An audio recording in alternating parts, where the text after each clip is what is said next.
টর্চারের কথা যদি বলি, সেটা অনেক রকমের টর্চার। প্রধান টর্চার আমি বলবো মেন্টাল টর্চার।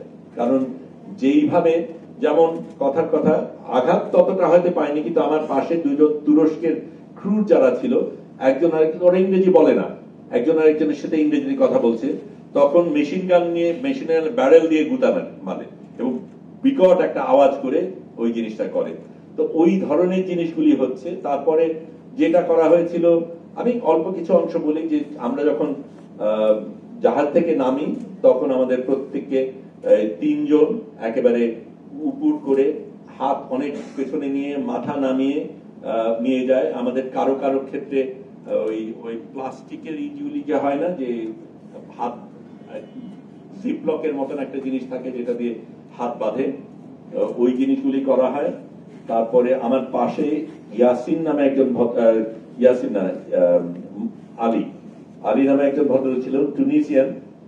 তার ফিলিস্তিনি শার্ট পরা ছিল, তাকে শার্ট খুলতে বলা হয়, উনি রাজি হননি, বলে না আমি এটা খুলবো না। তখন তার উপর চড়া হয়, তাকে সাহায্য করতে আদনান বলে একজন যায়, তার উপরও চড়া হয়। এবং তারপরে আমাদের মানে হাঁটু গেড়ে বসানো যেভাবে হয়, ওইটা আমার জন্য অন্তত বেশ কষ্টকর ছিল। আমার এমনিতেই একটু সমস্যা হয়, কিন্তু প্রায় 2 ঘন্টা আমরা উবু হয়ে মাথা নিচু করে ওইভাবে ছিলাম।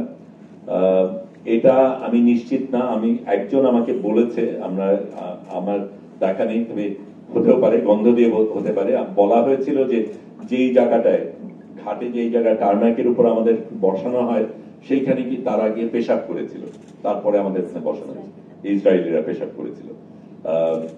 তারপরে আমার জন্য যেটা সবচেয়ে খারাপ লেগেছে সেটা হচ্ছে, আমার তো পাসপোর্ট ছিল, তার পাসপোর্ট নিয়ে সে সেই মাটির মধ্যে পাসপোর্টটাকে ফেললো, যেটা আমাকে সবচেয়ে বেশি বলবো আঘাত করেছে। ফিজিক্যাল আঘাতের চাইতে সেটা আমাকে বেশি লেগেছে। আমি ওটা নিয়ে আবার নিয়েছি, আমার থেকে কেড়ে নিয়ে আবার ফেলেছে, আমি আবার নিয়েছি, আবার ফেলেছে, এবং তারপরে আমার উপরে চড়াও হয়েছে। কাজে এই ধরনের কিছু কিছু জিনিস হয়েছে।